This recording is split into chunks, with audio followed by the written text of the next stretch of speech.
各位兄弟大家平安。平安。我拄则伫台顶哦，一直咧想一项代志。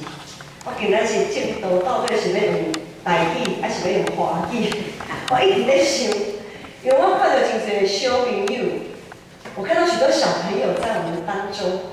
今年是新春礼拜，所以呢，我希望他们也能有感受到一同参与敬拜的那样子的感受。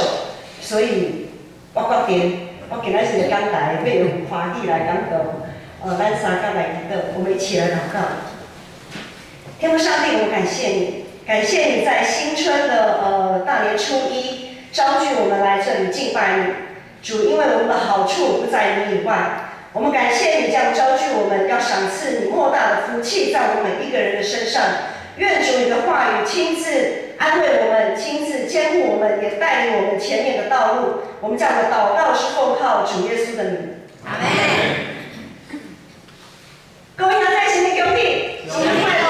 快乐！结果我还是用台语，对，语言要转哦，实在是有点困难，因为台语跟华语那个逻辑思考其实是不太一样的，就好像中文跟英文哦，那个英语对我们来讲是倒装句这样子哈，所以有时候有点困难哦，大家请包容一下。我想今年是旧历新年，新春是一年的开始，春天也是四季运转的一个开始。我们1个多月之前还在倒数2018年的新历年的到来，大家还在倒数，还在期待那个2018第1秒钟放出来的烟火。跨年倒数，还有一种盼望，好像倒数的过程当中，在1987的过程当中，可以把过去的一切的阴霾都扫干净的一种氛围，一种感受。重新开始，然后我们可以摆脱过去一些不如意，重新开始一段不一样的旅程。不过我们也知道，有些困难其实并不会过去，有些困难其实很快会过去，但有些困难是一直拖了很久才会过去，甚至于有些困难，在我们倒数了多少年以后，它还是存在，似乎都没有办法看到一个解决的一个契机。从今年2018的新年头开始，我们就读约伯记。其实那时候，我跟传道2个人想说，奇怪，为什么新眼光要安排这个新年的一开始，就读大家印象当中这么苦难的约伯。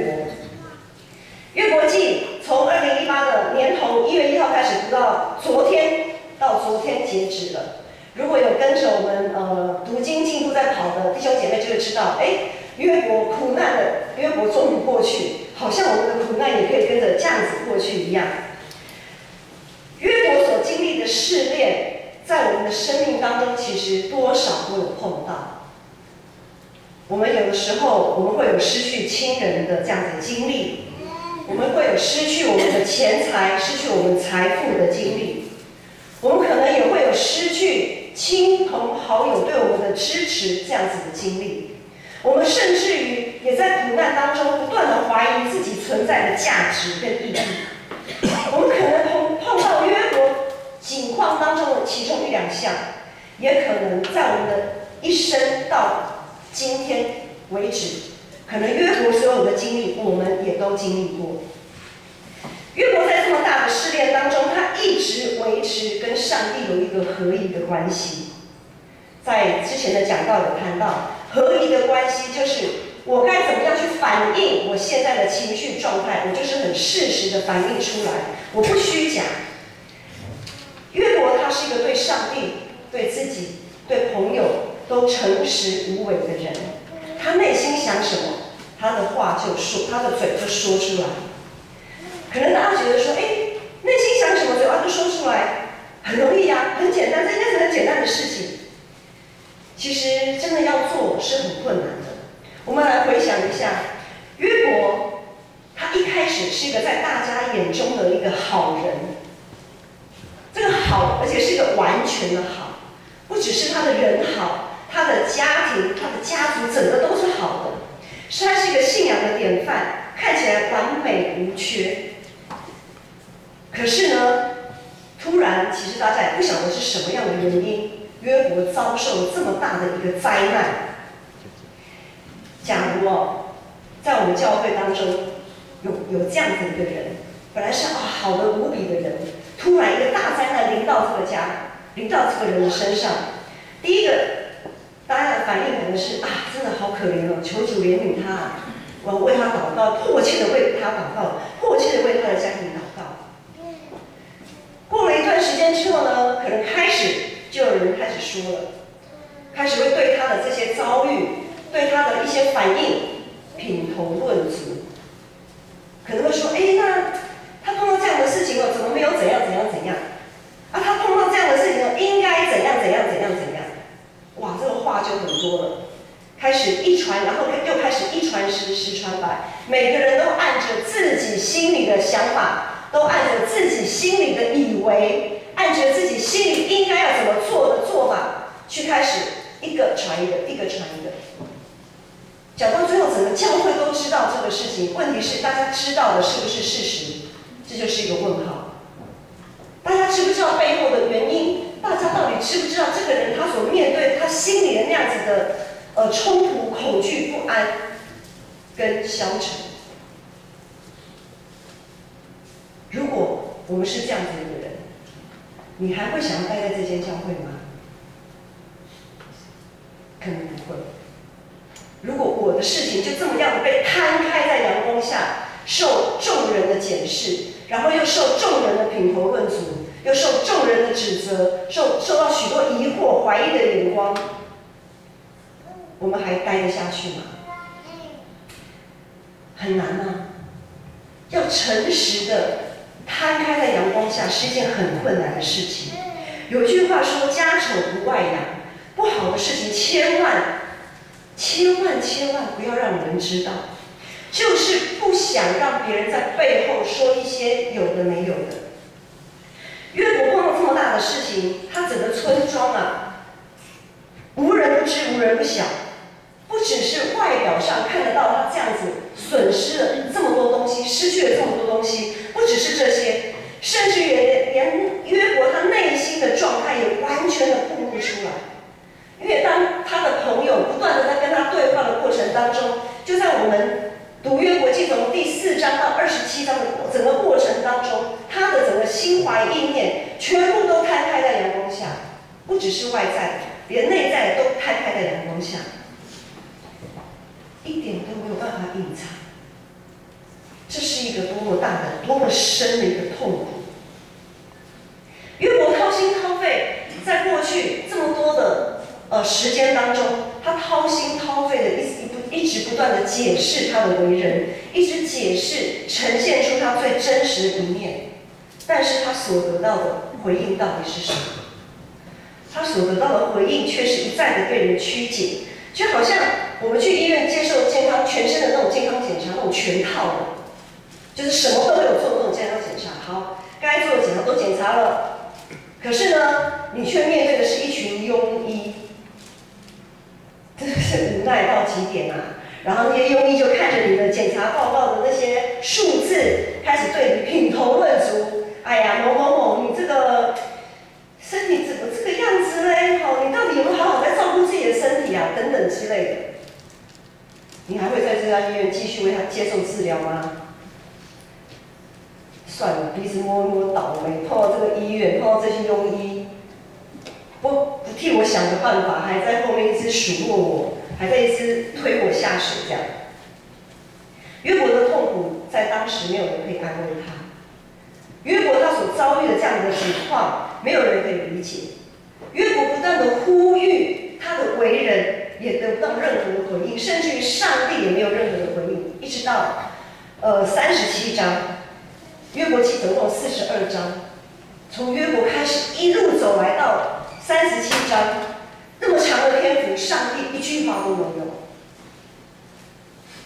感谢主，我们从新年头2018年的1月1号开始读约伯，一直读到昨天读完了，对不对？好，我们知道上帝总算给他回应了。在第38章开始，我们看到耶和华上帝开始说话。可是，在我们读经的过程当中，我发现上帝怎么在鸡同鸭讲啊？约伯明明在讲苦路那么多苦情，他这么多的问题问上帝，可是上帝却没有正面回应他的问题。上帝并没有回答他说：“为什么你会这样？”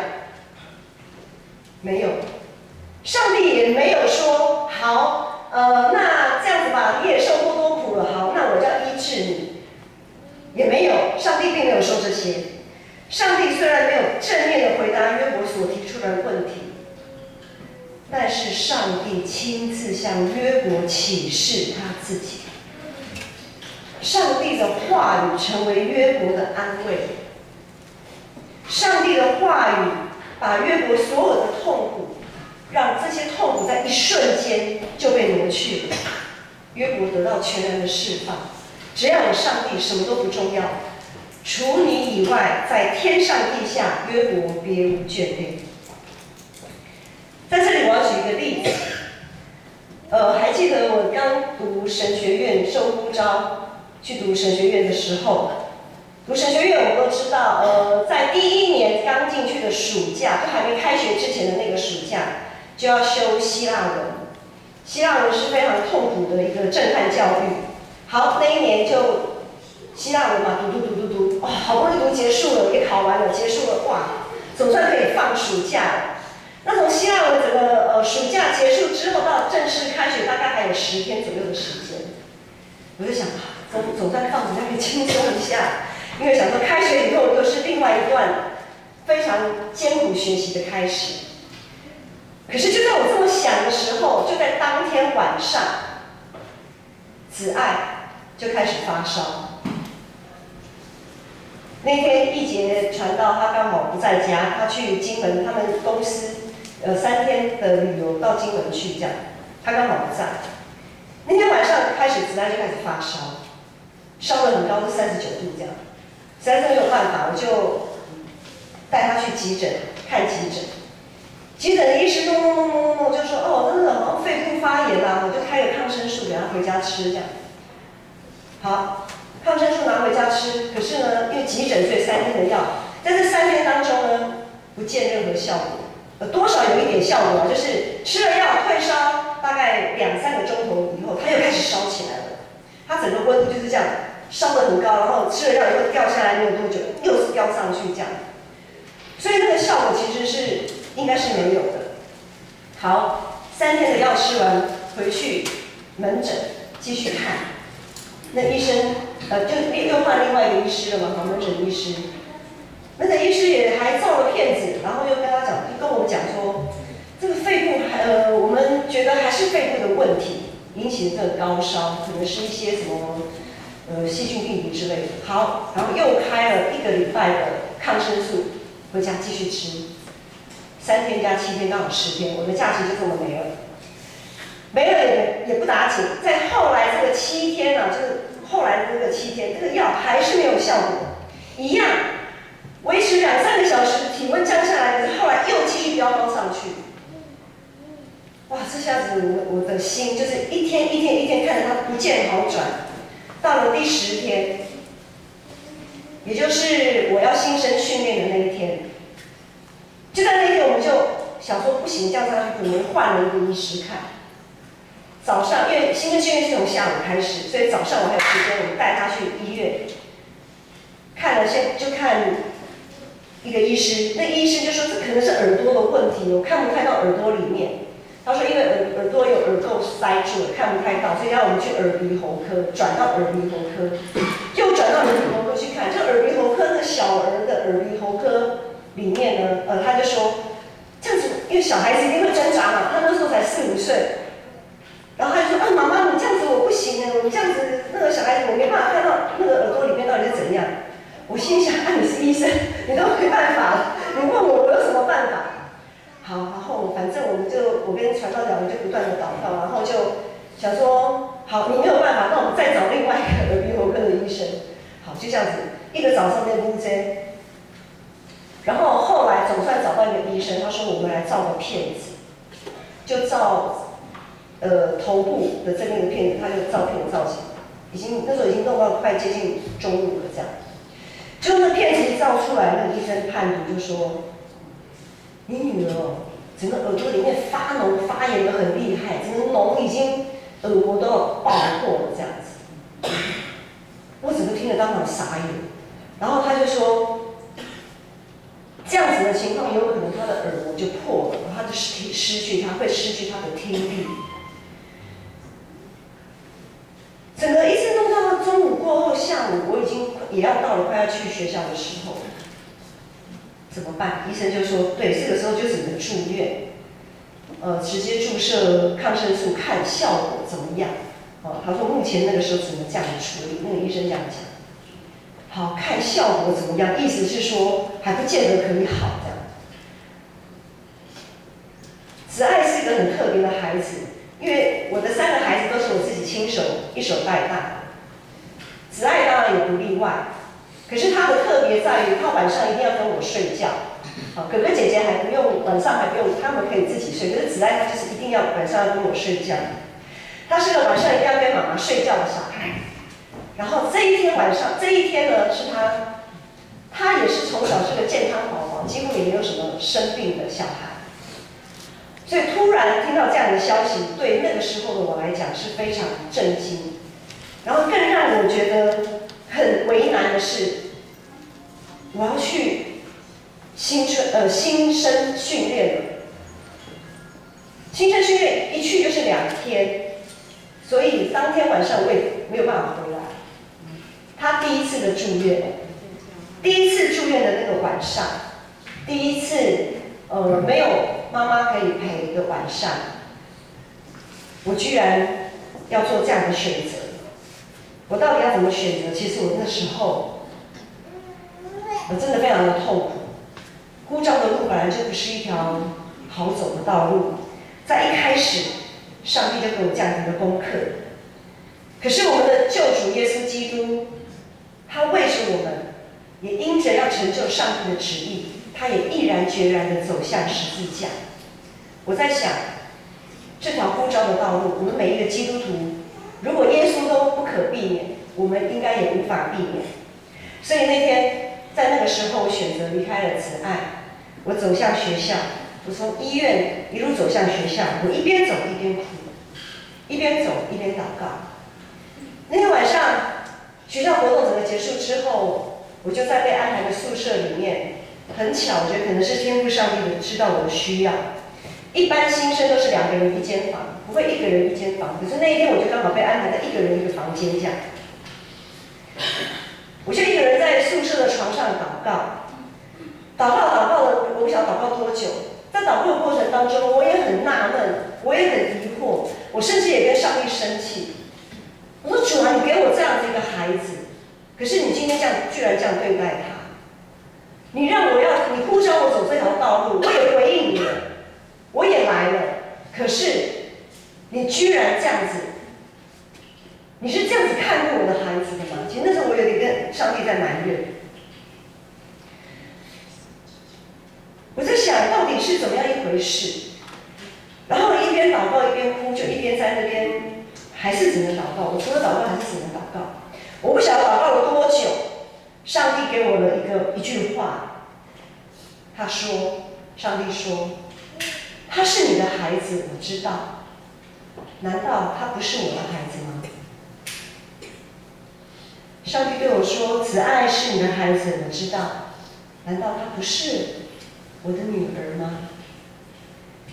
在那个时候，上帝并没有告诉我说：“好，没问题，我会医治子爱，你就放心的继续走你呼召的道路。”上帝没有说他医治他，上帝只是说子爱也是他的女儿。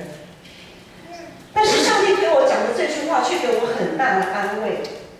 我心里的一切的重担你都放下，我得到释放，我在主里面得到完全的自由。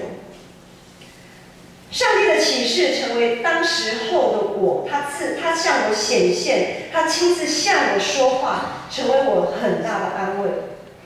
所以当约伯向他启示，上帝向约伯启示他自己的时候，约伯他一切的束缚，也在那一个刹那得到了挣脱，得到了解开。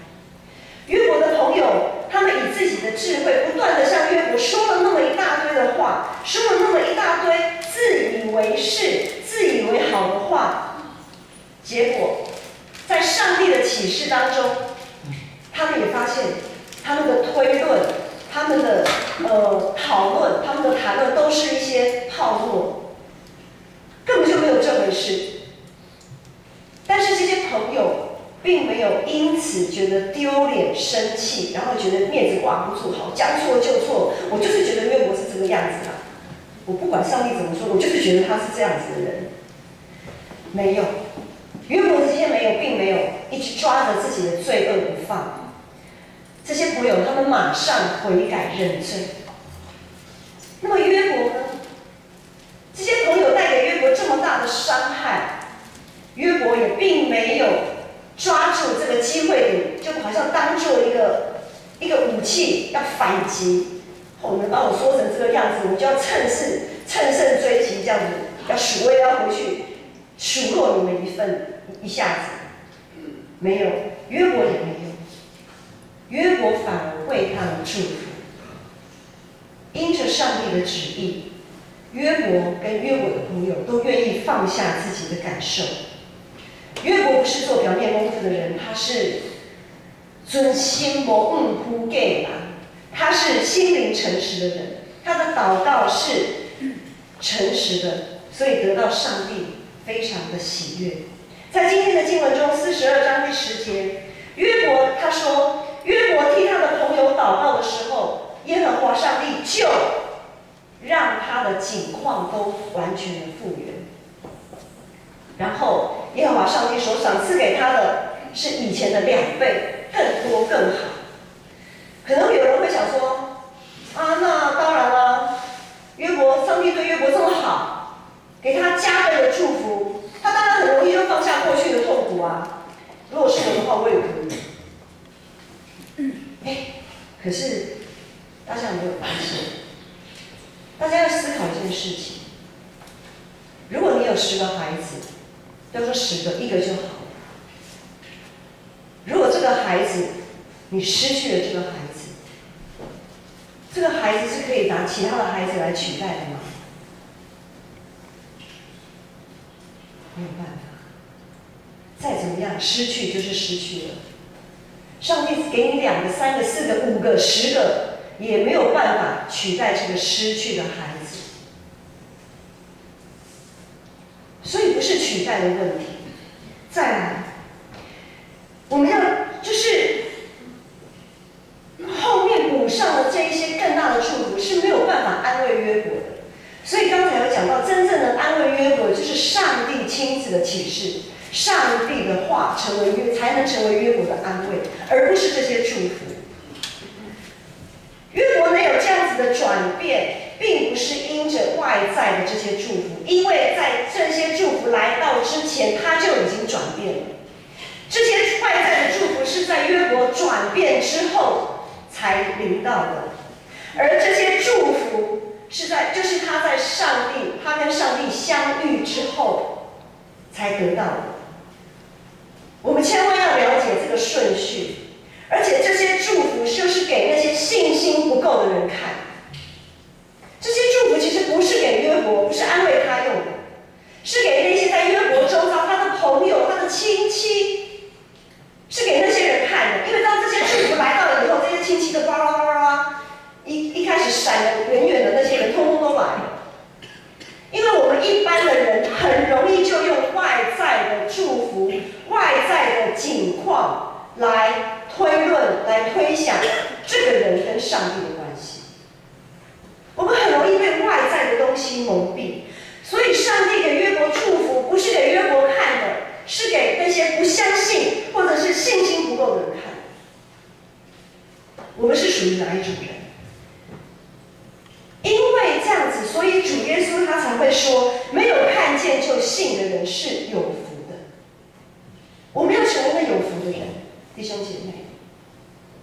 很多苦难我们都没有办法过去，但是我们要如何求上帝开启我们信心的眼光，能够直接从上帝支取的无人可以夺去的祝福。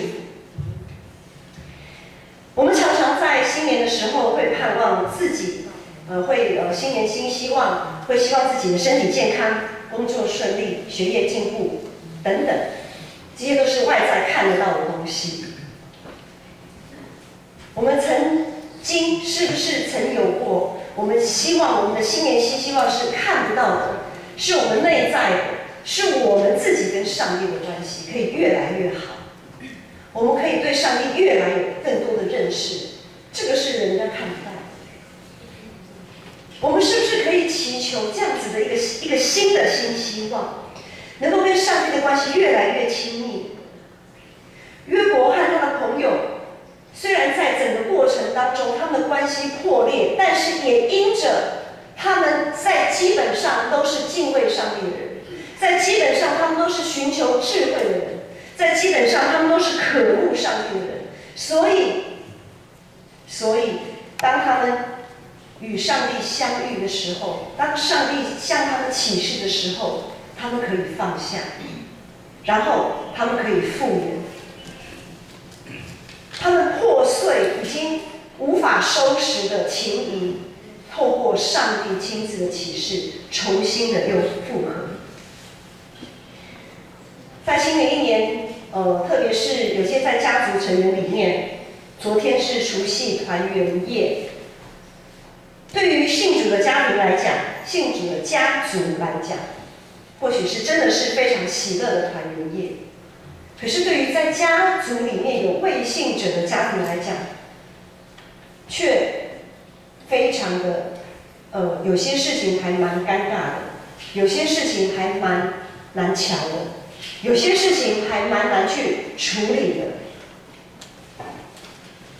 在我们许多在跟我们的亲朋好友，特别在这个过年非得团圆不可的这样子的一个时间点里面，我们自己要如何来面对？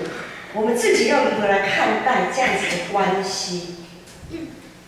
弟兄姐妹，我们没有办法要求别人怎么样，即便他是信主的，我们无法要求别人如何，但是我们一定要自己在上帝的面前，我们要诚实面对我们自己的内心，我们要为我们的内心状态来祷告。如果你的亲戚朋友让你觉得你们的关系越来越疏远，那么有可能是我们自己跟上帝的关系渐渐的疏远，因为我们只有在上帝里面，当我们跟上帝重新连结、重新恢复一个好的关系的时候，我们才能把这样子的关系带给我们周遭的人。我们就不会对别人品头论足，我们就会谦卑自己，我们就会谦卑自己来面对上帝所量给我们的环境。我们不会抱怨，我们不会看了觉得很失落、很失志。信仰是关乎个人的追求跟经历。